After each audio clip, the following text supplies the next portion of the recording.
David Liebman, how are you doing? Okay, my friend. Nice to talk to you. It's great to talk to you. It's a dream come true talking to you, interviewing you, and you've been an influence on my musicianship for a long time. The first time I heard you was on that Live at the Lighthouse record, and you were dueling with Steve Grossman. That's right. Rest in peace. Yes, sir. Now, about Steve, can you share maybe a few experiences on the bandstand, maybe back then or just across his life? I think I saw a quote on social media, some words that you put together talking about Steve and how great you thought he was as a musician. Well, he was extremely talented and a hard worker, and that's a combination that'll get you far.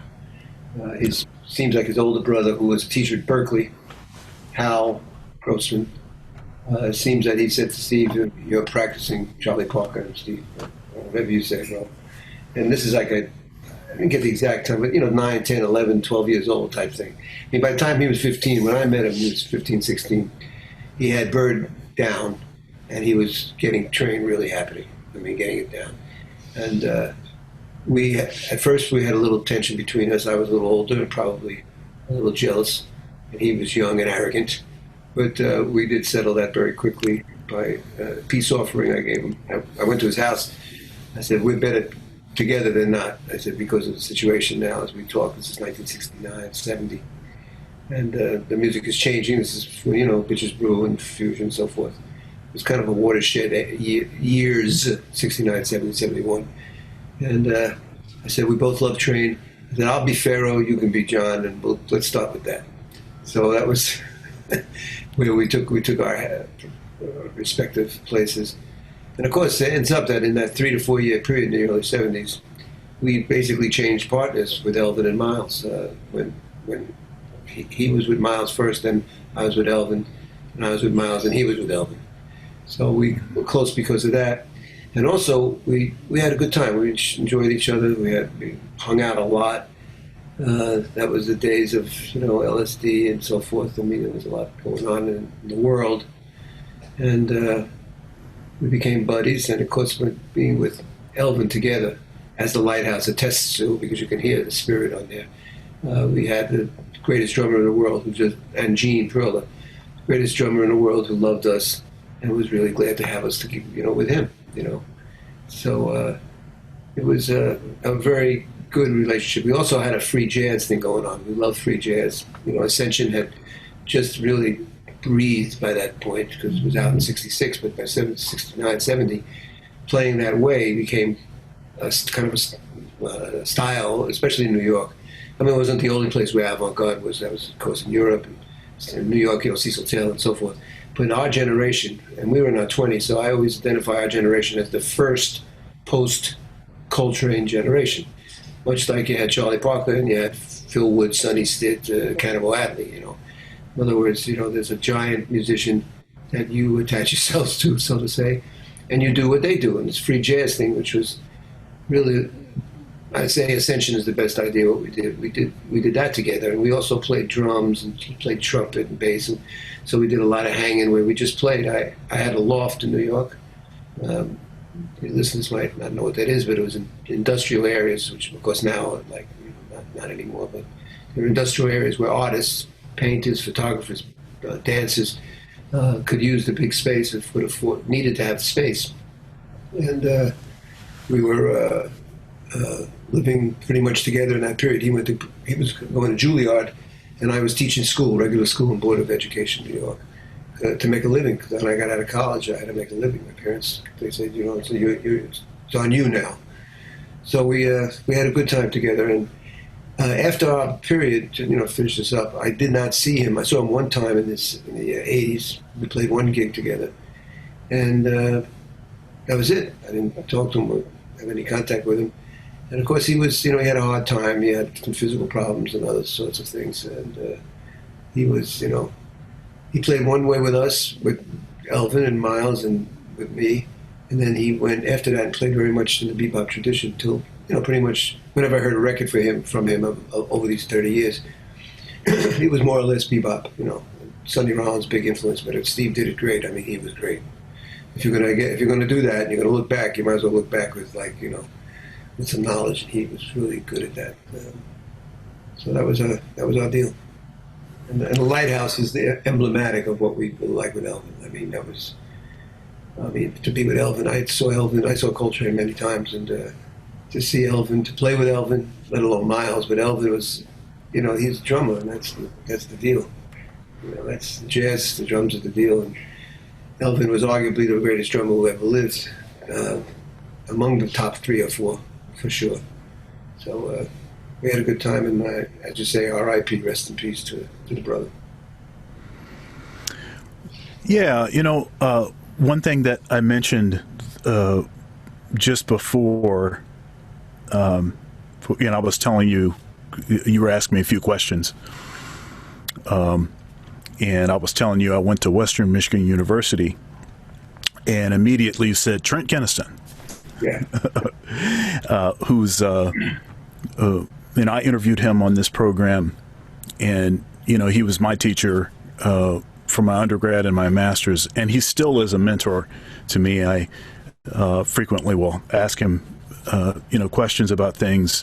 I remember when I took my first teaching job in '04, my first tenured track teaching job, right. the one that I'm still in actually, at Ohio State in '04. I remember calling him and having some frequent questions and asking him for some course syllabi from classes that I had taken when I was at Western. He was very generous and still is very generous.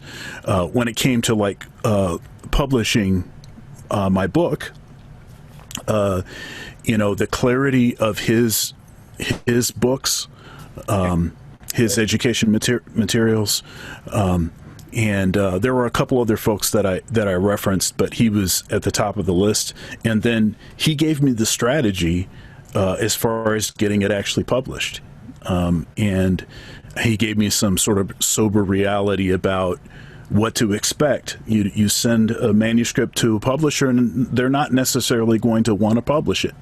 Like a record company. And yeah. It was the record company send out to tape, those LP, and it became cassette. The mode changed, but the thing was always the same. Hire me, I got a band. Hire me, brother. Yeah. But can you share, if you can share with me what you were saying about Trent before we started? Well, he's very organized, of course. He played great, and he was very serious. I commented that I think I'm right, that he came to my first masterclass that I was holding at East Stroudsburg University, we live in Pennsylvania. And I always remember his Bach suites, the adaptation for saxophone. I mean, God, that was unbelievable. I mean, changing the notes, and so, it was not a cello, but it's alto. But he was very serious, and he's a very nice guy. And of course, isn't that where Billy Hart had a long residency? Yeah, that's right. So there was a little connection there, because Billy's been my drummer for decades. And the Midwest, I'll call this the Midwest. I don't know what you call it coming from there, but basically the Michigan to Texas swath on the map. You go north-south where this hurricane is today, I guess. And jazz education was a product of that milieu. There was no organized jazz education in New York in my time, when I was 18, 19, 20, 20, when I was looking for answers. I ended up studying with Lenny Tristano for a year. He was the only teacher in New York, at least the only one I found out about. I didn't know who he was really until I started studying with him. I just wanted a teacher. And I took lessons with Charles Lloyd, but that was more of a hang. We hung out a lot. So the Midwest, Abersol, to Jerry Coker, and David Baker, to Dan Hurley, to name the big guns. When I first saw them teaching, when Jamie called me, who I didn't know who he was, to do a workshop in the late 70s, 77, 78. Thank you so much for watching my video so far. If you'd like to support, there are several ways to do so below. Also, likes are free. Please comment, share, and subscribe. Now back to the video. 77, 78. And I saw the way these guys knew bebop. Because I didn't learn from school. I learned from the street and from, trial and error, the way it was until then, until the jazz school thing started. And Trent is one of those guys who had a wealth of knowledge, was organized, and willing to give a part of himself to improve another person, like you, like what he did for you, for what you're saying. So in a way, when I think about those guys, I mean, they had been meat and potatoes down about the music. I mean, at least up to 1960. I mean, they were great up to Giant Steps. That's plenty. From 1945 to 1960 is a good period to put your life on and say, this is where I'm going to put this into. So you were lucky to have him, and please give him my very best. I definitely will, and I think he'll enjoy hearing this portion of this interview. Can you talk about your childhood, how you grew up, some early influences, maybe some early mentors, maybe the music and things that were happening around the house, why music sort of captured you? Well, I had one set of circumstances which was not the norm. I had polio, which is not with us anymore, thankfully. In fact, I just read in the last 2 days, this is incredible, that it has officially been eradicated from Africa because it was making a comeback in Nigeria because they were using it as political food to say we were trying to poison it, to take a vaccine, whatever. But so in a certain way, my childhood was dictated by the next operation or whatever was on the table that had to be done to get my leg back, not back, but get it to work. So that's one set of circumstances, and of course that set me apart right away from everybody else. Although I was president of the class in Lafayette High School, we had 6,000 students in my high school. But the music started, in a Jewish family, you expected to do something, like quote artistic, ballet, poetry, kind of, not as a profession. God forbid you should do that, but as to do something of value besides going to school and being a good, citizen of the world and so forth. And I was, as I said, my elementary school was 8, 9 years old, 10 years old, and I said I was in love with Elvis Presley and rock and roll. I got hooked on 50s rock and roll. I had my own top 25. I traded 45s. I still have the 45s here. It was,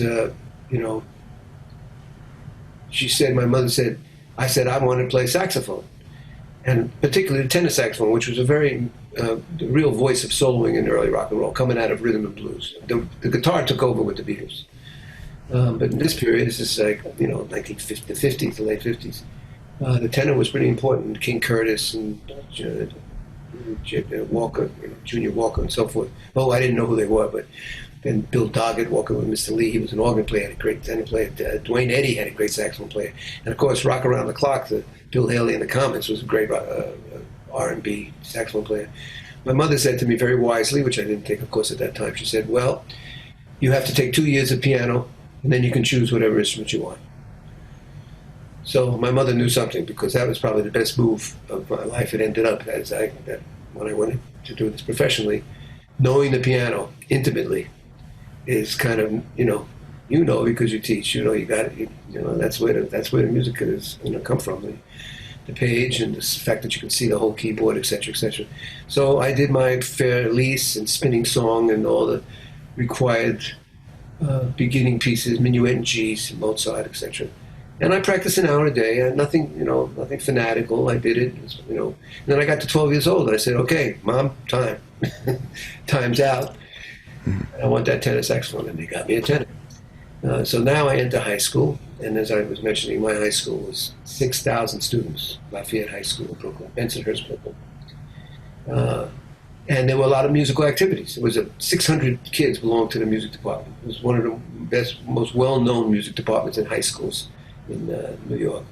So there were shows, and I did South Pacific, My Fair Lady, West Side Story. You know, I whatever music I could find, I put it together and so forth.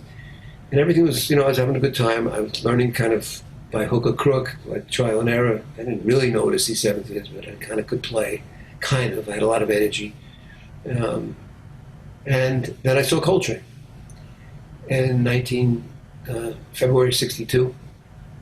And that's a whole story, and that's on my website and everywhere. But that night changed my life. That was the epiphany. I didn't know it at 15 years old, of course. But whenever I look back, and had been looking back for 50 years now, John was like, the reason I was playing. I mean, I wouldn't be here if it wasn't for Coltrane. I loved music. I liked Horace Silver. I loved Miles, of course. But Train and that quartet, which I ended up seeing many times in New York, they turned the lights. The light switch went on, man. They were doing something beyond the pale, behind the curtain. It made me. I learned a lot. I mean, some matters of spirituality, what it meant to be spiritual in a general ecumenical sense. Not, I was Jewish, but beyond the categories and denominations, just what did spirituality have to do with playing? Train had it right out there. I mean, he put it right on the map after Love Supreme. So then I got, of course, because of that, I got a little more serious, and I went to college. I went to NYU. I went 1 year to Queens College as a music major, and saw the listening list, which was Palestrina to Shostakovich, and it was impossible for me to catch up because I didn't know classical music at all. And then I went to NYU, and I majored in a subject that I really enjoyed very much to this day, which was American history. Absolutely no practical purpose, but most of the time when people went into American history, they were going to become constitutional lawyers, so it sounded good and so forth. But that period was, again, I took lessons with Lenny and with Charles Lloyd, and I tried to get over as much as I can from friends, from hanging out and asking questions. And again, the piano helped me greatly in this respect, because you could take it from the piano and go back to the horn, and it made more sense than vice versa. So that takes me to, then, talk about 2022, and then Elvin and Miles, and the rest is history, so to say. So, man, this we talked a little bit about it already. I mentioned that it was the first time I heard you was this Live at the Lighthouse. Recently, fairly recently, was it a Lighthouse Omnibook or? Yeah, I had a student transcribe the whole record. Yeah. Quite a job. He said he did 8 bars a day for a couple of years. He was very Norwegian. His name was Petter, like Peter, Vetre, E-T-T-R-E. And he was very serious, and he loved me and Steve. And I said, well, you want to do it, go ahead. So he did it. I can't tell you that it's 100% correct because I never went through it, but it looked pretty good. So, but that kind of memorialized the record. That is an iconic record, and I think the reason is because, a few reasons, obviously. Elvin, of course. The energy of the group. I mean, he had 3 young guys. Steve being the youngest, me being middle, and then Gene a couple of years ahead, Gene Pearl. And there was an energy that you could, came off the record even before you put it on. I say record because that's how it came out first. Double LP, I believe, when it came out. And but the real reason why it's become iconic is because of the language that Steve and I were playing, which was definitely post-Coltrane. We were first online to do that, basically because of our age, because we were in our 20s. And as we talked about in the beginning, Train was the presence, like you had to deal with him, like guys had to deal with Charlie Parker. And I dealt with it by going more into it. Some dealt by putting it out with the wash. I remember having a talk with Anthony Braxton, and he asked me, we were teaching together at the Banff Institute in Canada, I'm sure you're familiar with that, and he said, Levi, can you take me through impressions and what are you thinking about? Blah, blah, blah. So we went in, we had a nice time. I played drums, played piano, blah, blah, blah. And then he said, we have something in common. And his name was John Coltrane. And that meant that you had to deal with it. He said, you went further into it, I went to Stockhausen, which is true. Anthony went to 20th century classical music. That's kind of the basis of his oeuvre. And mine is definitely trained in jazz. So that was, Yeah. I think that's why the record is, if not, because saxophone-wise, we were playing that language, which which had not been explored, and it was on the map because of Train. And Herbie and Wayne, basically the two groups that we went to, which Coltrane's Quartet and the Miles Quintet. And between those two groups, we had it covered, or it was covered, and we just had to, walk in, delve into it, come out of it. And the Lighthouse record was important for the post-Coltrane generation. Absolutely.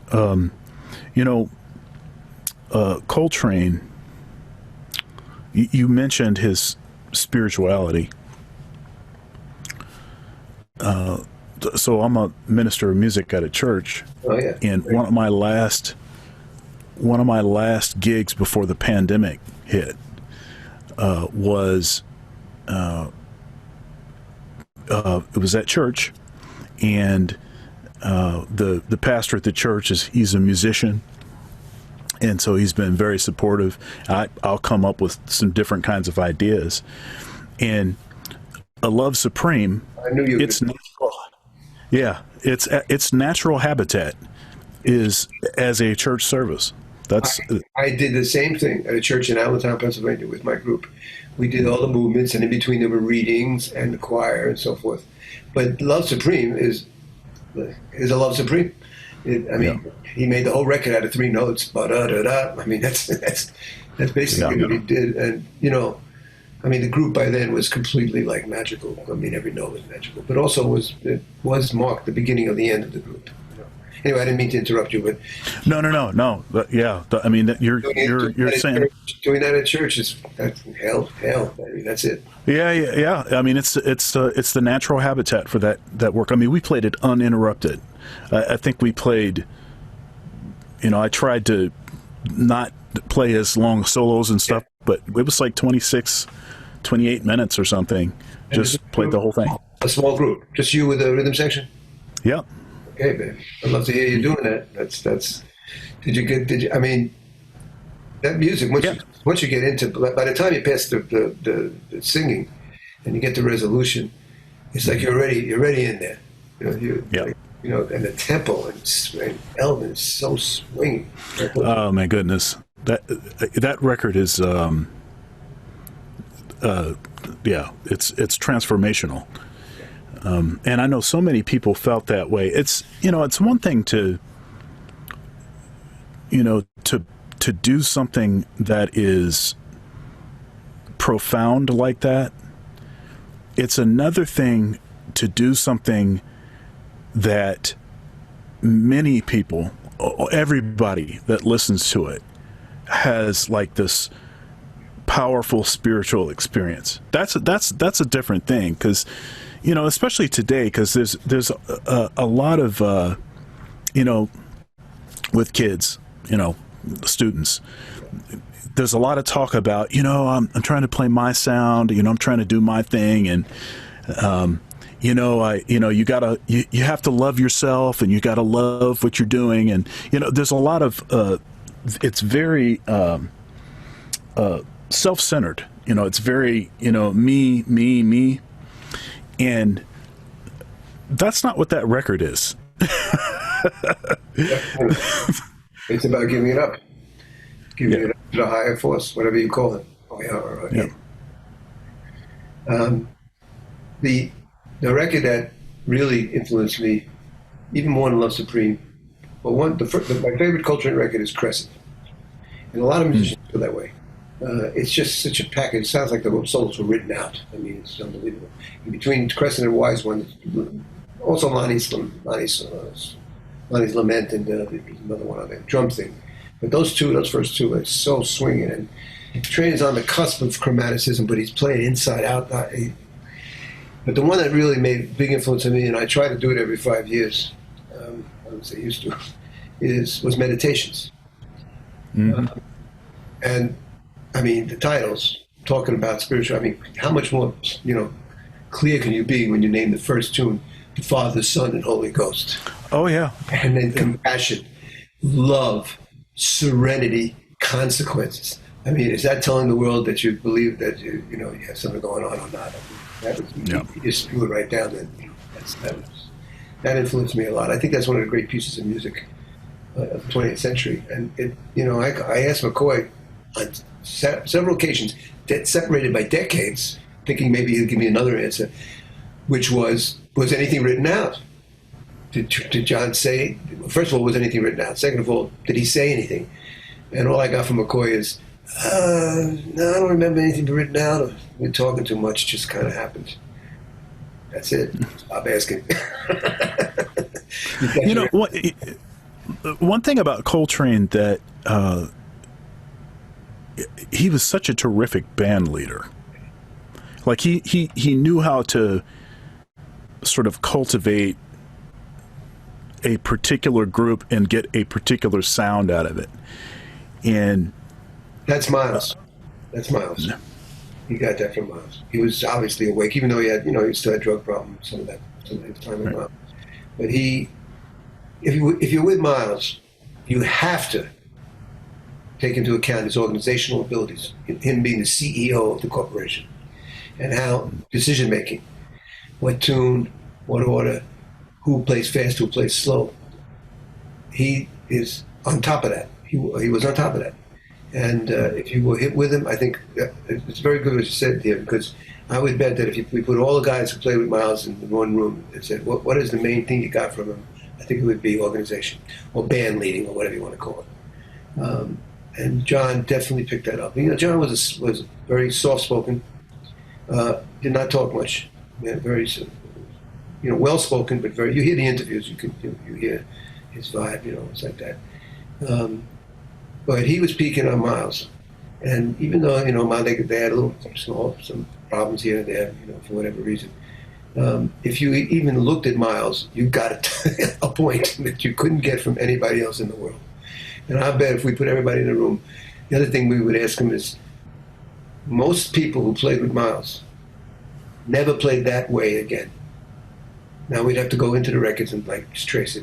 And I'm being very general, of course, and I'm saying everyone, of course not everyone. But I remember at his funeral at St. Peter's, and I looked around, and I said to my wife, I said, everybody here, who is the musicians of everybody, about 30, 40 of us, their life had changed because of Miles Davis. First of all, they got a career, which they probably didn't have beforehand. But number two, more to the point, was their musicianship, their musicality, their leadership, their playing, their presence, all the things you got when you stood next to Miles, especially as the horn player, because I'm 5 feet away from him. Wayne, you see Wayne, he's like right there at the microphone. It's like you didn't let any distance go by if you could learn something, And sometimes he would take his glasses off and he'd make some kind of expression. And I could, I was only 5 feet away from him. I could see him, like he was signifying something, So, and I think that, in his case with the band leading abilities, he happened to have the right guys musically. I mean, it started with Pete LaRocca. His first drummer was LaRocca, who I ended up playing with, late 60s. He's my first mentor. Steve Davis, then Reggie Workman, and Steve Kuhn, then McCoy. So he went through what a band leader goes through, which is who are the right guys to do what I need, to make it sound like I hear in my head. And I'm sorry if I have to hurt some feelings or expectations, I'm sorry, but I mean, I asked Pete, Pete was there, and I said, Pete, what happened with Train? And Pete was a very, very vocal, good speaker and very bright, one of the smartest guys I ever knew as far as brain power. He said, I don't know, man. He said, for 6 months I was with him at the Jazz Gallery. It was in the Village in New York. And he just came over to me and said, I got to make a change. And I said, Pete said, I'm paraphrasing, but he said, well, why? I mean, is there something musically that I can do that you would be more satisfied with? He said, I can't explain it. I got to get Elephant. That was it. Now, if that's a band leader, I don't know, but that's somebody pretty direct. I tell you that. He wasn't beating around the bush. So can you talk a little bit about Coltrane's influence on the music, on the direction of the music, on saxophone players, maybe in particular, but just on all improvised musicians post Coltrane? Well, first of all, a sign of somebody's importance or their role in history is that other instruments try to play like that. In other words, Bud Powell was Bud Powell, but he was playing Bird's language. He was playing saxophone.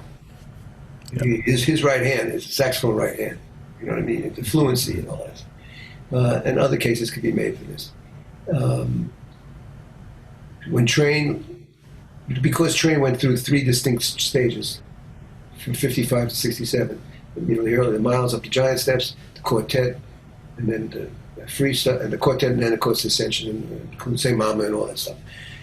Because he did so much in so little time. There's no other musician like that. I mean, Miles went through a lot of changes, music, you know, band-wise and musically, of course. But Train did it in 12 years. And in his last year, he wasn't playing much because he wasn't that well, in 67. And then in 55, he was like, you know, having drug problems. So did he really get on the market until 57 to 66? I mean, in a way, because a case could be made, it took him that he did everything in 9 years. And it's remarkable. I mean, to cover that much distance. So now he had laid down all this information for future generations to deal with. And it went beyond the saxophone. Of course, the saxophone goes without speaking. It was unbelievable what he contributed to the saxophone. The harmonics, the altissimo, the sound, the way his sound was, and especially in the high register, the left hand, you know, like the singing sound that he had when he played a ballad and everything like that. And then, of course, the music. And here you have to put McCoy right next to him, because if it had been another piano player, it would have been different. Could have been like, say it was even Herbie, who was the other great guy at that time. Chick and Keith Jarrett. I mean, there were 4 guys at that time. Keith was on his own. Chick was, you know, Chick did his thing with Miles. But if Herbie had been there, what would it have been like? I don't know, because McCoy was so much on the case of Train's playing, of, you know, question and answer. I mean, the fourths, the pentatonics, the chromaticism, speed, the smoothness and speed. And then the ballads record, for God's sakes, how could that band walk in and do the ballads record, or Duke Ellington, or Johnny, you know, Lush Life? I forget his name. You make Hartman. Yeah, sorry, Johnny Hartman. I mean, those three records were like a complete departure. I mean, they were like, quote, bebop records. They were standards. And Train, of course, we know Train played standards great when he was with Miles and in his Prestige days, and up through Giant Steps, you know, Atlantic, we knew all that. But that band, to take the band in, and for them to like get that vibe of balance, I mean, it's unbelievable. So an influence was idiomatic. In other words, you don't belong to one kind of way of playing. You belong to several ways of playing. And then just starts to happen when Train dies is the World Music Institute. Ravi Shankar, Ravi, the name of the son, blah, blah, blah.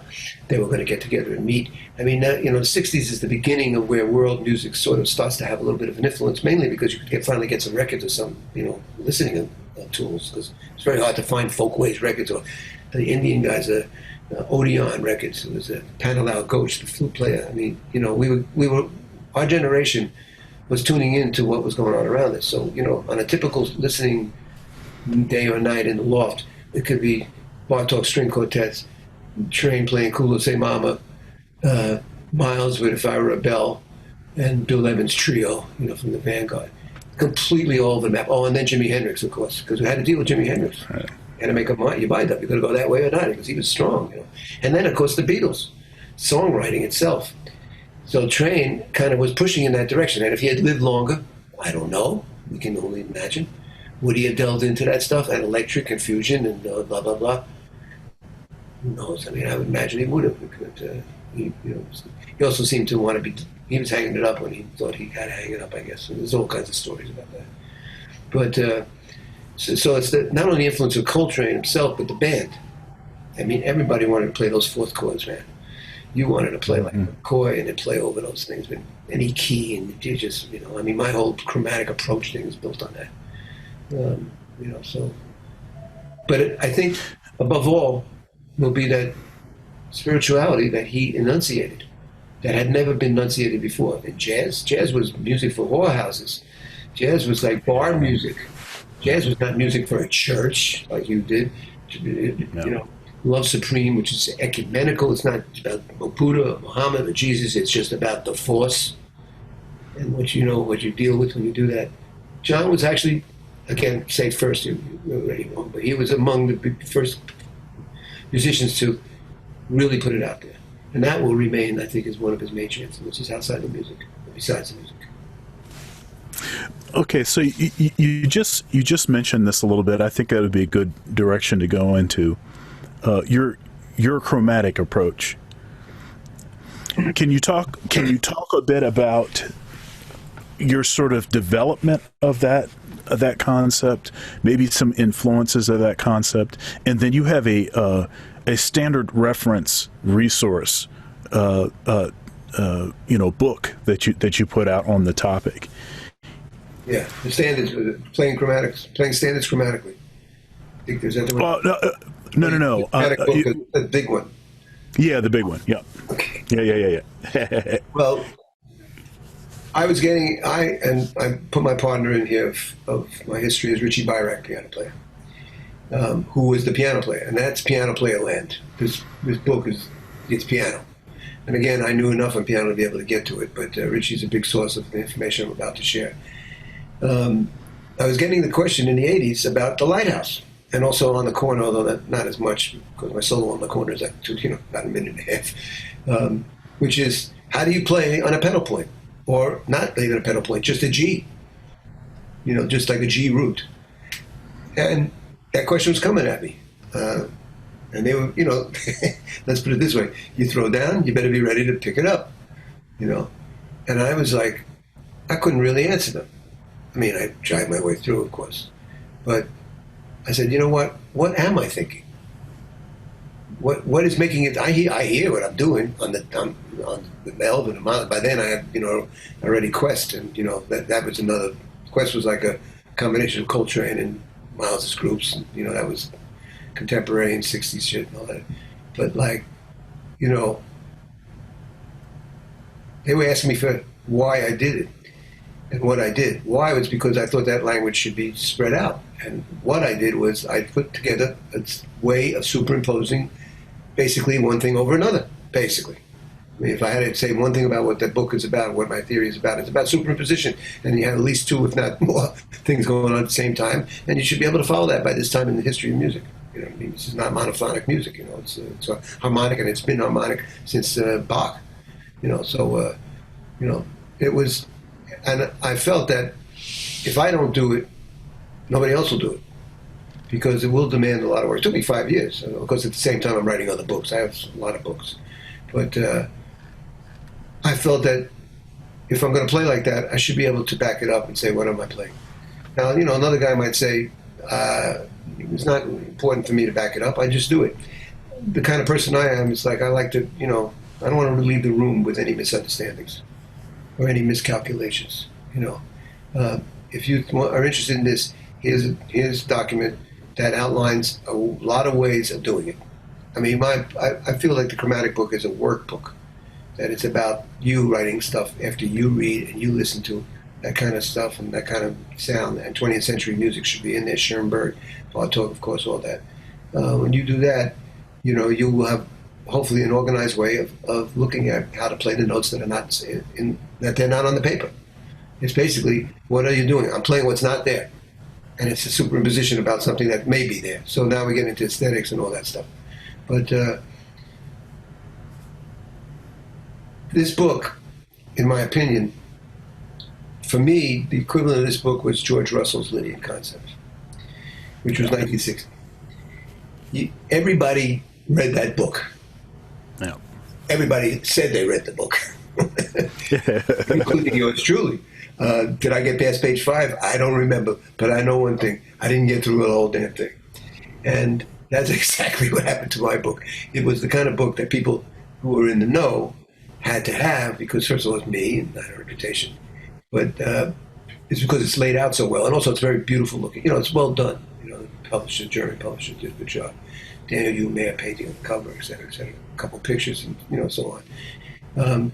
So by the time I finished putting this down, I realized that I had been talking so much about harmony, I'd forgotten about melody and the importance of melody. In fact, maybe melody is the most important. Like rhythm, of course, they're all important, but melody is an offshoot of harmony. I mean, harmony is the groundwork, but melody is the result. Because you're looking at those superimpositions, and just like you're looking at a G7, you're saying, hey, G7, well, the A natural's a ninth, but it's not a very strong note, but the B is. You know what I mean? You're looking at, the way you look at chord changes, the way you look at my stuff. It's like, how can you use it to make a statement that widens your palette instead of having to play in a more contained manner? If you get through this book and you get through past page 10, you have a possibility of expanding your palette, harmonic and melodic palette. No rhythm, that's not what this book is about. So that took a couple of years, at least. Karis, excuse me, Sean. Karis, can I have a glass of water, please? Thank you. Okay.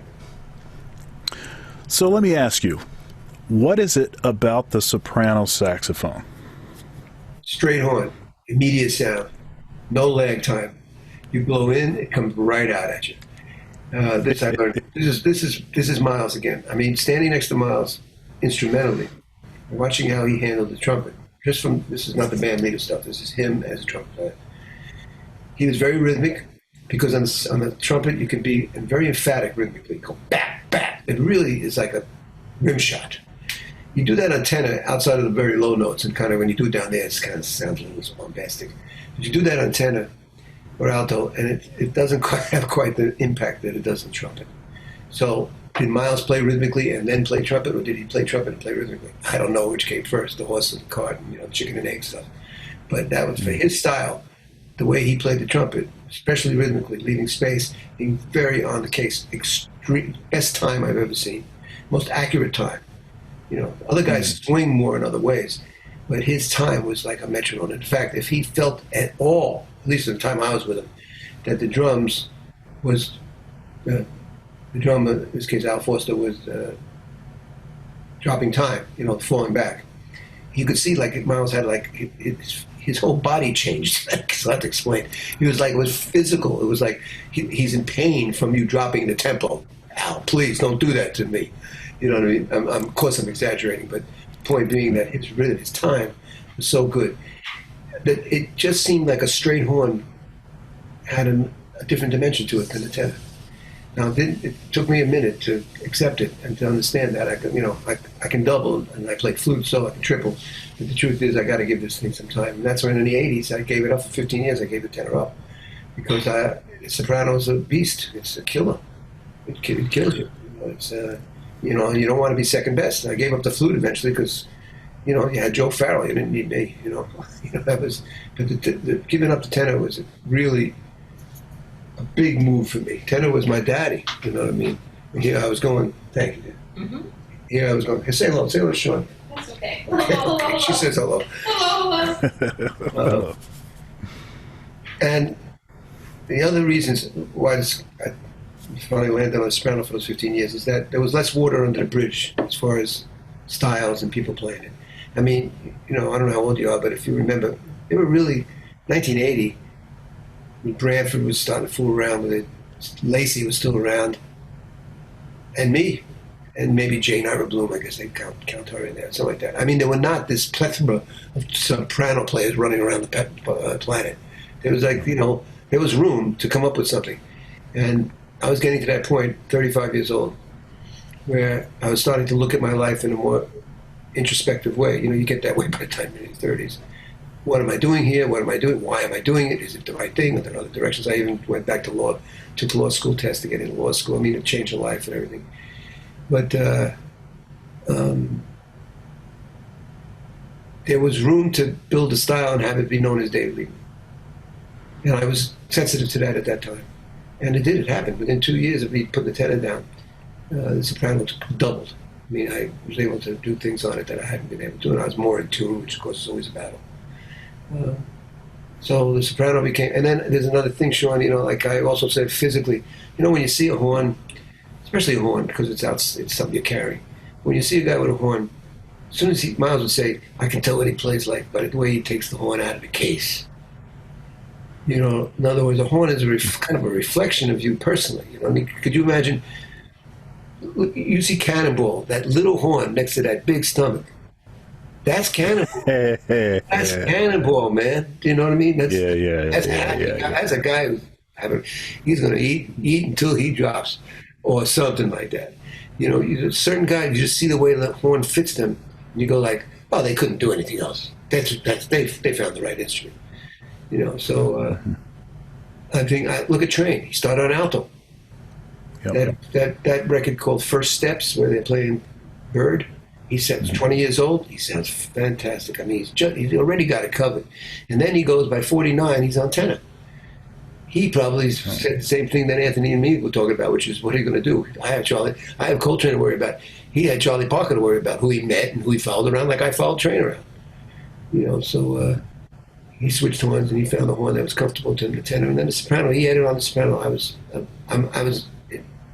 I had no idea what the soprano was until he started playing it in 60, 61. And then he killed it. He burned it. I have to say that your soprano playing, of course, Coltrane was probably the first time I heard, soprano played in that context. But then your playing of the instrument, those are probably my two biggest influences in why that voice was one I wanted to be serious about. Get the instrument, to feel comfortable on it, like I feel on alto and tenor. Well, that's the thing about doubling. You got to be careful. And I offer this to my students. I say, look. You want to do this music at the highest level, jazz. I'm not talking about playing second trombone parts or whatever like that. And that's fine, there's a need for that. But if you could do it on one instrument, you did plenty in your life. Put the other two on the back shelf, bring them out to warm up and to play a part. If your band leader says you got to play soprano for 8 bars, you have to do it. Right. We're not all free to play whatever we want. There's things that you have to do because the guy at the back of you is saying, I need the soprano sound, sorry, I don't care what you think, you're going to do that. I really encourage my students to just stay with one horn, at least until they have a certain degree of proficiency on it. And I mean beyond proficiency, artistry. Proficiency is the second and third horn. No, the soprano, the flute, doubling, proficient, good enough. Proficient is not what the number one instrument should be. It should be artistic, and that means you did proficiency already. You're done with proficiency. You're now into your game and art and creating something that will be lasting and will have an effect on people. So I mean that was another thing. And the other thing is just carrying the horn. The tenor just always felt heavy to me around my shoulders and neck. I mean, you're a big cat. It's complete opposite. I was a little cat, and the tenor, I loved it, and I wanted it. And the Coltrane thing was, of course, my whole complete MO. But it always felt a little heavy. And when I got to the soprano, and after 10 years of fooling around until 1980, when I finally got serious about it, it felt so nice to just kind of play straight, your arms a little bit, your elbows a little bit free. You could pick the horn up, you could try to go left and right. The tenor, you could pick the horn up, look at Sonny Rollins or Joe Henderson, But I always felt that the tenor I was built for the soprano. And I finally was able to find that. Working on that. I interrupted you, I'm sorry. No. The soprano is interesting too. So in a saxophone quartet, the soprano has the lead voice, and the intonation thing, that it is just murderous. It is such a challenging instrument to play. And you have the sort of logistics of playing the instrument, like where the mouthpiece is, how far in it is or how far out it is, and it makes such an exponential a difference between, like, if I'm playing on tenor and I have the mouthpiece maybe a millimeter away from where it needs to be, I can probably compensate. You can't compensate on soprano. and because it's high register, everybody notices it. Oh yeah. I'm not paranoid, but let me put it this way: if you're out of tune on the soprano, first of all, if you're playing high notes in the soprano, you already should be shot at doing. I mean, if you're playing the palm keys, man, you better be cool, because otherwise they're gonna be throwing tomatoes at you. Because you play in that left hand, boy, and you get up to the palm keys. If it ain't right, and it's out of tune, sharp as hell, you're in trouble. And that's why I put down the other horns, the flute and the tenor. The flute was, I was just, but the tenor, because I knew that, because what it came down to was this, Sean. When I played a set, I was doing 10 minutes on each horn. How much do we play? We don't play like train 45-minute solos. You play a 5-minute solo, 7 minutes. That's a long time, actually, if you think about it. And, if you're going to do tenor, soprano, and flute, you're going to get 30 minutes of playing. And you ain't even wet your reed. You can't warm up on, you got to be warmed up already. You know what I mean? Like that's and soprano demands that from you. And like, as you say, if you're out, everybody knows you're out.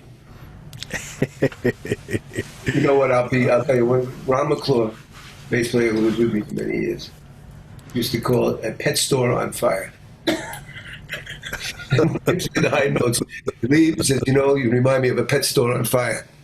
It's funny shit. It's true. That's funny. Yeah. Okay, so let me ask you about practicing. So, yeah, practicing. So, I'll tell you a little bit about where I've been with practicing. So, growing up, now I started when I was really young, and my dad was a great saxophone player. Oh wow, great. And I got like three or four lessons a week. So it's like having your teacher in your house, and he's listening to everything that I'm playing, and he's telling me, okay, do this, do that, and we played classical stuff, we played stuff by ear, stuff off the page, and listening to recordings, and he introduced me to all of this stuff. He gave me that recording, that Live at the Lighthouse recording, So,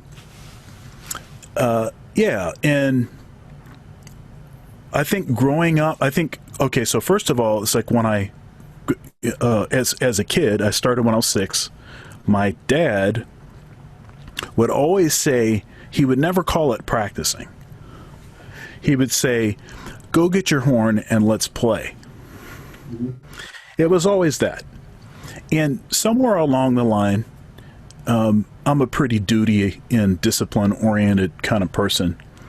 And somewhere along the line, I stopped talking about it as being playing, and I started talking about it as being practicing. And honestly, practicing is not really something that I like to do. Okay. Okay. Now, I do it a lot, because if you don't, then you can't do anything, and especially trying to do, it's, Coltrane as the standard. Forget about it, right? You're stuck. That's the reality. And it's sort of an experience that I compare to going to the gym. Now, I go to the gym 5 days a week. I have some, I'm a bodybuilder, weightlifter, whatever. And people will say this all the time. They will say, all you have to do is just get to the gym, and 90% of the work is over. You got it now, right? That's never been my experience, because I can get to the gym, I can sit down at the first exercise, I can do one set, And it would be very easy for me to say, you know what, I did enough, and go home, you know. And I never really, you know, I love working out, but I don't like it. I love practicing, but I don't like it. You know, my question to you is about, you know, how do you think about practicing? You know, what do you tell your students first? How do you, what's your experience with it been? And then follow, I want you to talk about some things that you're currently practicing or some things that you're currently working on. Well, I never practiced a lot. Maybe much like you. There was one period, it was very clear. The day after I graduated from NYU, I had already gone upstate in April, 2 months before. Found a flat, a place to live in the countryside near Woodstock, by the way. Nothing to do with that. It ended up being important, perspective.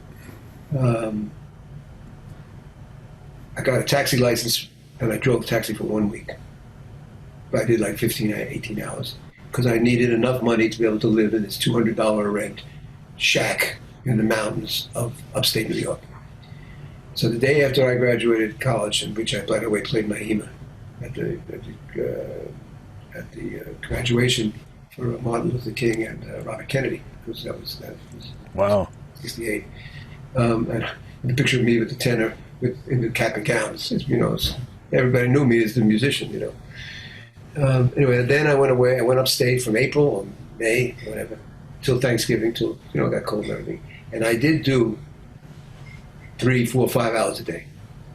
I don't know what I did because it was not clear to me what to practice. Because as I said to you, I was self-taught and I really didn't know what to do next. I know to transcribe. I know the importance of that and my whole rap on that. But I didn't really have a course of study that I could have practiced. At least I never, you know, investigated it. Now, then somebody might say to me, said, "Yeah, but you know, you play with such speed and agility. You must have put time in." I played a lot. I knew that I was not a practicer, but I knew that if I played, play. If I played, as I'm using the word played, if I played, that would be my way of practicing. Now, is that a cop-out? Am I being just lazy and trying to make an excuse for it? Oh, well, my philosophy doesn't include that, you know, come on, you know. I mean, it's, or is that the way it was? It's the way it was. And I knew that when I went back after this period, Thanksgiving, now I'm on my own in Manhattan, I get a loft. I needed a place where there was drums and a piano. I knew that because I knew I wanted guys to come up any hour, any time. And I found a place where I could do that. And then I had a few, over a 10-year period, I had 3 or 4 lofts. And so I played a lot. This is before Elvin and before Miles. It's like, you know, this was the loft, and playing free jazz and trying to play the Coltrane shit and all that. Now, there's a funny metamorphosis here, what goes on with my picture about practicing. What I did get with Elvin, I was now very, what's the word, trying to be super on the case. I had my reeds numbered from 1 to 12. You know, I had the horn fixed. I learned the tunes backwards and forwards. I was going to go on a gig. We're on a tour. And then we're going to have 3 weeks or 4 or 5 weeks. And I'm going to be ready and I'm going to be, you know, complete. And there'll be no holes. I'm going to, you know, no leaks, no water leaks. Everything is tight. That's nerve-wracking to be like that. You know, I mean, basically it was making things worse. I didn't know that because I was trying to do something which I wasn't built to do. Now, when I got with Miles, this is interesting. So I found my way through Elvin, and, you know, that was kind of that's the way it was with Elvin. And okay, I said, now I'm with Miles, and I look at the way Miles played. I know he didn't touch the horn in between gigs. He was doing some other shit. Plus he was boxing. Plus he was getting healthy in order to get out, again to get in. You know what I mean? You gotta yin and yang it if you're gonna be that kind of lifestyle. And he would play the beginning of. We had not played for 3 weeks, 4 weeks. First set, first night, he's missing notes. Now, is he missing every note? Of course not. And also in Miles' case, missing notes is kind of part of its charm at times. Depends on the particular style. You know, he wasn't Freddie Hubbard. That's why he wasn't Clifford Brown. That was understood.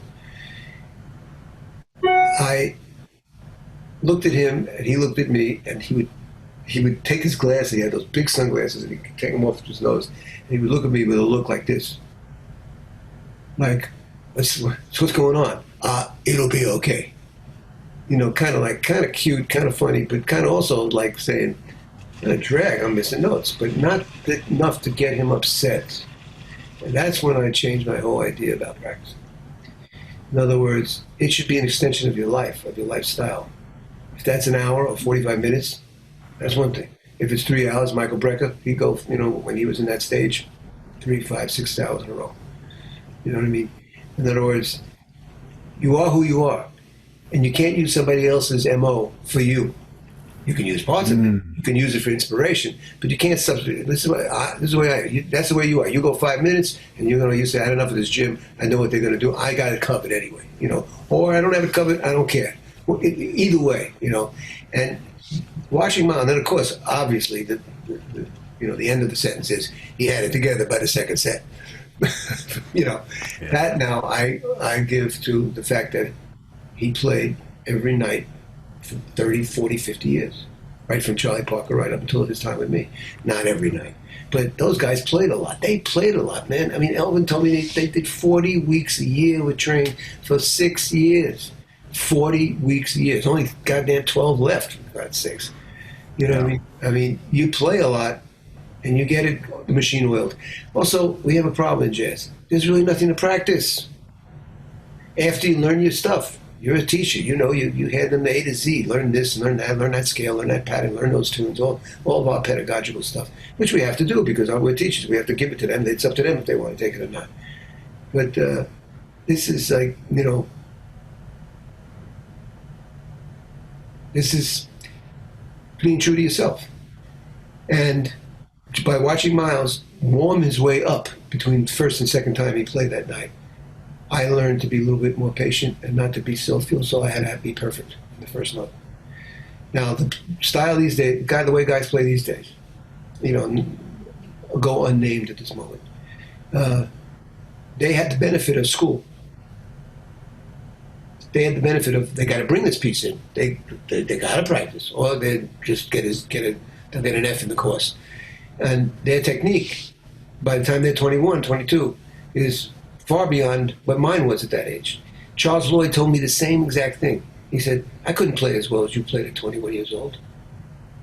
So you have to put everything in perspective. Then, of course, this final thing on this is I have a video on practicing. I think it's very good. It's 1 hour. It's absolutely what you should do from step A to step Z. Watching those guys, go back to our early discussion of the Midwest, Jamie Abersol, Coker, and so forth, David Baker. I became friendly with David.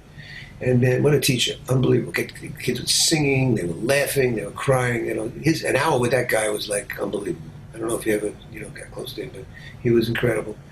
And I asked him once, I said, David, I said, what happens if you give assignments and everything, it's something you didn't do yourself? He said, teaching is what you should do, not what you could do. If they take the should and make it into a universe, that's their business. But you don't have to duplicate everything that you tell them to duplicate.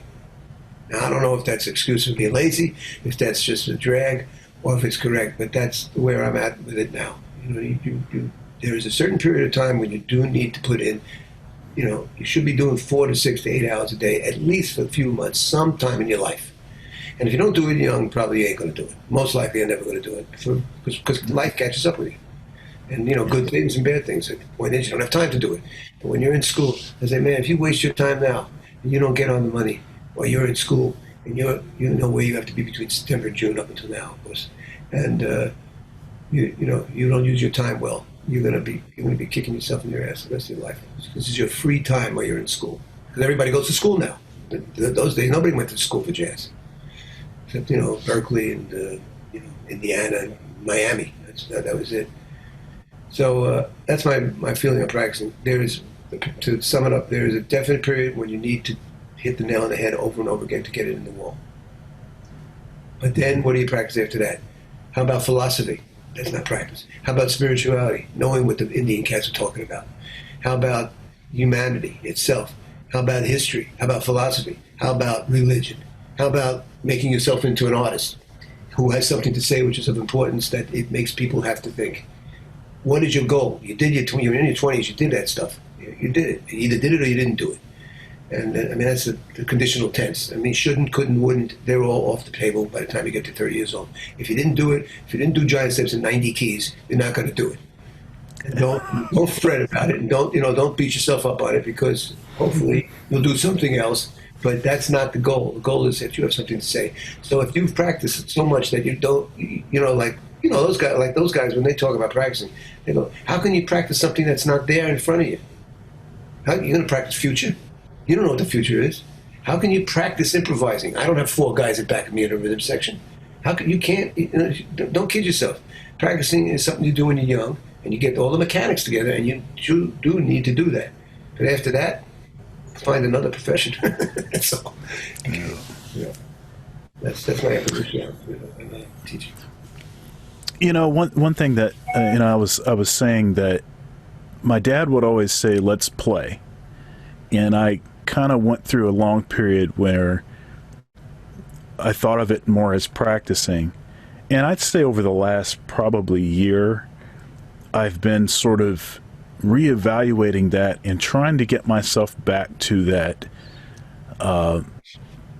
earlier state where, there's this natural excitement about doing something new, playing something different, and just trying to focus in on that and allow that to be its own sort of inspiration.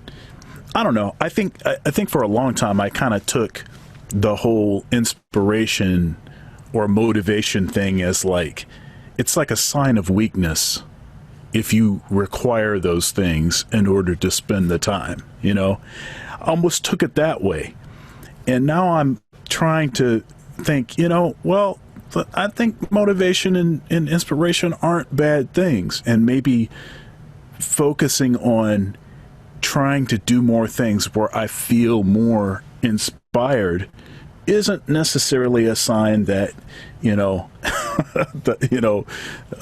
something's wrong, I got you. And this is definitely territory that can be overthought. Yeah. It can be, in other words, here's where it's very personal. And of course, if you have buds, good friends, they can help you through this, help anybody through this.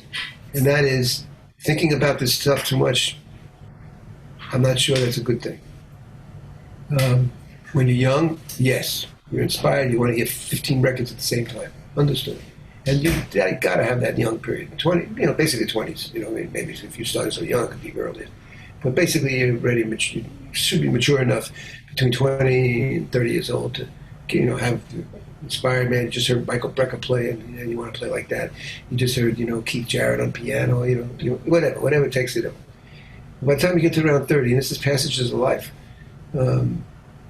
it's time to, as I said before, to find yourself. You can go on my website and find this article, but it's called Finding Oneself. In other words, there are things that you can do that will give you the opportunity or the chance or the possibility of getting outside the box. Because what you're talking about is, how do I get outside the box? Whether you go back to what it did for you 10 years ago or 20 years ago with your father around, whatever way you find it, it's trying to regain that innocence of the love of the music. I'm not talking about you personally, I'm talking about all of us, because if you play a lot, right. dedicated your life to this, after a while, sometimes you're bored. More than bored, you just can't stand playing anymore. And then, of course, there's the business. And right now, we're not playing it. You asked me, the final part of this question was, what am I practicing now? And I've only played twice in the last 3 months because of this endemic thing. I mean, when we play now, we play for the engineer only, and it's streamed. Because you can't have people in a club, not in New York yet. So all the clubs, Birdland, the Blue Note, the Jazz Standard, Smoke, Vanguard, they're all running virtual, whatever you call it. Everybody has not played for months. I mean, I did one a couple of weeks ago. I mean, we all were complaining. I mean, the drummer was complaining, the bass player, about themselves. I feel terrible on the instrument, because you haven't been doing it. We haven't been putting time in. And it's a whole other discussion, as we know now. It's going to, who knows what's going to happen here with the future. But this conversation should have been taking place 6 months before, and then we'd be cold COVID, and then we'd be a different story. But now we got a reality that's looks like it's going to tell us what to do. It seems like. Yeah, that whole hindsight is 2020 thing. It's almost obviously you don't know what you don't know, and all you can do is try to make the best out of whatever the situation is. I see a lot of people doing more like online lessons, and you see a lot of these multicam videos, and there's a lot of stuff happening, and I think it's forced people to have to get some of their sort of technology chops more current. Yeah, like we just had when I couldn't put on a switch. You were right about that. I hate it, but I have to know it. You're right. No, it's fine. It's the same thing. When you have a lot of buttons around, the same thing happens, to me. And but just all of us have had to kind of stretch ourselves to try to figure out what's going on and everything. And I think that for the most part that's been positive. However, I'll tell you the playing for an actual audience, yeah. For real audience in person, there's just nothing that can replace that. I'll tell you, Sean, the first one I did of this was about 6 weeks ago. And after the first two, nobody clapped. I was like, something's wrong. I mean, it was like, oh, of course nobody clapped because nobody was there. Because they're not allowed to be there. And it made me reevaluate. This is good. I'm talking about that in your ways. You made me reevaluate what the role of the audience is. My view on the audience was always, it's come a little bit from Miles, it's not as strong. I mean, it's like, when that audience comes to see us play, they're coming to see experts do what they do best. We are experts. We are professional jazz musicians. We have an idiom, style, and a history now that's still just 100 years old, more or less. I know that if I was privileged enough to sit around biologists talking about DNA, I'd be like a pig in shit. It'd be great. Hear experts talk about something that I don't do, but that is intellectually challenging. It's not about how to sew pants. It's about the DNA, or about how to build this bridge, or what philosophical, what is the meaning of this and that. If you're coming to see us, you're seeing experts, and you should be glad you're in our living room. And we invited you. You're invited. You pay, but you're invited to come. And you are lucky to be there. Now, does that sound a little challenging? Maybe. A little egotistical, possibly. But now, I'm telling you, this happened a couple weeks ago, and I keep telling everybody about it. When I didn't have any applause after that first tune, I missed the feeling of playing live, which is what you're talking about. That vibe that is between us and them, the audience. It's not negative, it's not antagonistic, it's not arrogant. It's like, I'm here to present it, and I need your vibe. I need you to clap at the end of the solo. Otherwise, we're in a recording situation. Nobody claps when you record. But then it's headphones, and it's take one and take two. I mean, this is a club. Everything was set in the club. It's small. This was in the village. Everything's set in the club. Everything's ready to go. The only thing missing was, besides my daughter and the engineer, was an audience. And so I said, can you believe at this age I'm finally coming up with a reason that there's an audience? I'm a late bloomer here. Yeah, the audience thing, matters, right? So there is something different about the proximity of people when they're actually closer to you. Yes, sir. there's a vibration. There's the way that the sound ricochets off the wall. There's a way that the environment affects the way that the performance is received. There's all of these elements, and I know that we are trying to normalize looking at a computer screen and treating that like as if you're actually there. But I don't think anyone is actually fooled. I think we all know that actually being in the presence of others in a room with an audience, playing music and feeling the presence of the audience, there's just nothing to replace that. Yeah. Amen. Amen. So I just wanted to ask you maybe one or two questions. The first thing is about your chromatic compositions for improvisers. Oh, that's a new one. Yeah. Yeah. So can you talk a little bit about that? Well, it recently came out, and it's with Phil Markowitz, a great, one of the greats. It's extending the other book. I mean, the other book I have tunes, and some pretty sophisticated in this language. But this was an opportunity to do basically volume 2. Here's more songs, and all the scales are written out and everything. It's pretty thorny stuff, most of it, and it's not for the faint-hearted, which is why I guess it's not selling too many copies. But I do things for myself, number one. I needed to do this to finish the cycle. I have no more to say. There's no more to do with it. I'm really a big one on finishing what you start. I'm big on that. That's my big thing to students. I don't care what you do, but finish it and then go and do the next thing you want to do. But don't leave loose ends, because you'll look back and say, God damn it, I was at the finish line and I just didn't go all the way.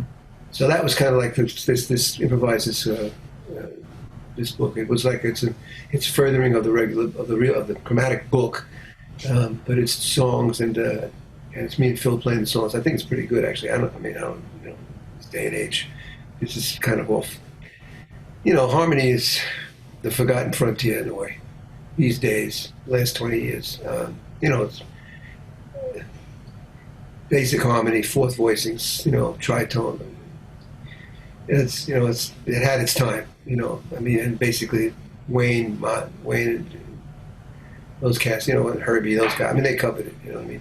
It's jazz. Does this mean so, Dave? Are you talking about the end of jazz? Not the end of jazz. Jazz will never end, and also, it's in some ways, jazz is in the best shape it's ever been in for the reasons you enumerated, which is people from all over the world finally being able to do it. Somebody could be watching us from Helsinki and writing a tune about it. This didn't happen unless you were physically there. So of course, this is very positive in that respect. But on the other hand, we are living in a dumbed down culture. And it surrounds us. You have college students, so you are seeing, they're just beginning to be that way. Now, how old are you? I'm 45. Okay, so you're in midlife. I'm 73 or 4. We know that the dumb down is happening. Nobody reads. Nothing, nobody, forget about it. It's like, so therefore, a music that is rather, could be on the surface maybe, and even no more than that, rather complex and sophisticated, needs an audience that is willing to go in there and be in the trenches with the performer. I need your support. You don't necessarily know what that chord is, but I need your support, especially if it's stuff that's not popular. Imagine what Schoenberg was thinking, or Charles Ives, or Shostakovich, or those unbelievable cats who were writing this unbelievable shit. And go in concert hall, and lucky if they hear their piece once. No tape recorders, no records, no nothing. We're not quite there yet, but we have it's a sociological problem. It's like, how much more can you dumb down the audience? And they're really trying. They're really trying. What do you think about that? That statement. Yeah, I have a lot of thoughts about that. So I interviewed Branford, and he did a documentary film, or he's part of a documentary film that was on VH1 years ago called Before the Music Dies. Sounds familiar. And he's quoted in that movie, in that documentary film. He says, if you want to guarantee that you get something wrong, get 100 people in a room and have them vote on it. And it's an indictment. It's a criticism of contest shows where the audience votes. It's a criticism of social media, doing things for likes. It's a criticism of these sort of changing of the guard. The gatekeepers used to be the elders. Yeah. And if an elder didn't say, you can play, you're the cat, then you had no career. But now, if you can get enough people that don't know anything about music to give you a thumbs up or to give you a view, you have now been validated. And now the positive thing about this, it's hard to see something positive about that, but the positive thing about this is that by leveling the playing field, you give more people an opportunity to express their art. Sure. So that part of it is positive. The negative thing is that there's no quality control. And you're talking about people being it's a dumbed down society. The whole this whole idea of marketing agencies, they have learned how to appeal to the lowest common denominator. And actually, this is actually why contest shows like American Idol are actually a very smart move from their perspective, because they're testing the market. They're testing the market. Who's going to vote the most on this? Those are probably going to be the people that are going to buy records. That's the artists we want to get behind. It's not about the quality. It's about how many people will vote for it. The buzz. And and it's interesting because I think that there's an interesting parallel between that and especially our national politics. Well, that's for sure. As we speak. Yeah. This guy is getting the president. He's doing his speech right now about and talking about TV. I mean, this guy, if it hadn't been for TV, this would never have happened. He was a reality TV star. Unbelievable. I mean, he understands how to work that whole thing, that whole populism thing. Let me tell you, but he is not he's not the source of the problem. He is actually he's the result of the problem. We put him there, right? So that it says something about our society. I interviewed Winton, and we were talking about the whole left-right paradigm in politics and everything. And he mentioned quickly, he said, it doesn't even make any sense for us to talk about the president, because he's not the problem. He says, if you go to somebody's house and the kids are peeing on the table and stuff, you don't say anything to the kids. You go and talk to the parents, because they're the ones that allowed for that. So yeah, parents don't know any better. Yeah, like you say, there's no checklist, there's no quality control. Yeah, everybody can be do anything because of this damn computer. That's the bad part. Press a button and you got the whole world. Imagine. Well, we don't have to imagine. The reality is that when votes are the currency, someone that has spent hours and hours a day becoming fluent on all the issues they're about to vote on, and someone that is just randomly going in that knows nothing, doesn't even know the names of most of the candidates, doesn't know the first thing about issues, they can cancel each other out because they're valued at the same amount. Now, I'm not, that's a controversial position to take issue with, that because I think people are hypersensitive about, voter suppression and all of this. And I'm not suggesting that people shouldn't have the right to vote. But what I am saying that it's a problem when you are equally evaluating where they count the same. Someone that really knows versus someone that does not, that doesn't know anything. So yeah, we're in kind of a strange situation now. But terrible. The racial thing is terrible. Unbelievable how it got bad, so bad. It's been under the covers for so long. And now something's happening every day now. At least it's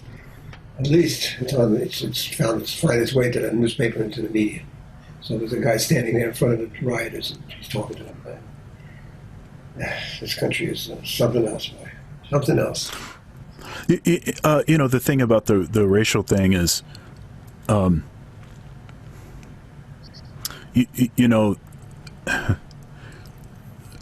it's not like anything is different now.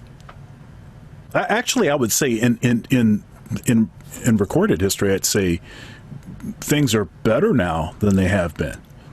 But because of cell phones and social media, we see more of the stuff that's happening.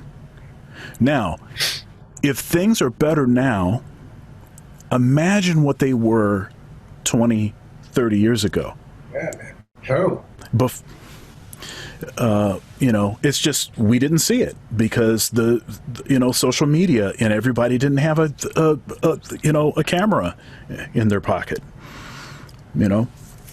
So yeah, it's. So what do we tell? I mean, just to get towards a decent, meaningful ending here. What do you tell the young ones? These students that you have, the students that I have. I'm doing 30 people tomorrow from around the world, clinic. Yeah. I'm going to do transcription. I mean, it's an hour. I don't have to lecture on it, but I have NYU has students with 30 hours this semester. Mm-hmm. And I mean, I gotta say something. I will say something to them, but yeah, they're in their 20s. I mean, they still can only be in their 20s. I mean, even though they may be mature, maybe talented. I mean, they're in their 20s. They started out with 9/11, and now they got this thing. I mean, it's like their first 20 years, man. Has been. I mean, there's no generation that went through that shit. Like they don't realize it yet, but they were shocked into being born and then shocked into this world that we have now. So what do you tell them? And music. I mean, really, music with all the crazy shit going on in the world, and you're going to be worried about an F sharp 7 flat 9 chord. We got another thing going here, which is how much do you spill the beans to tell them what's going on? Where do you lay on it? Where's your feel? Yeah, it is. On one side of it, it's like, okay, I want to be responsible. I want them to know that this is something that is concerning to me.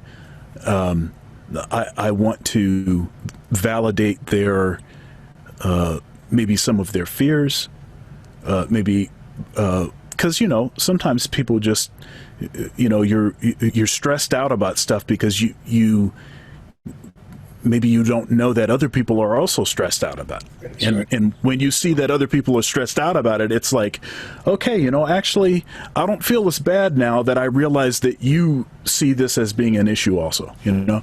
So there's that part of it.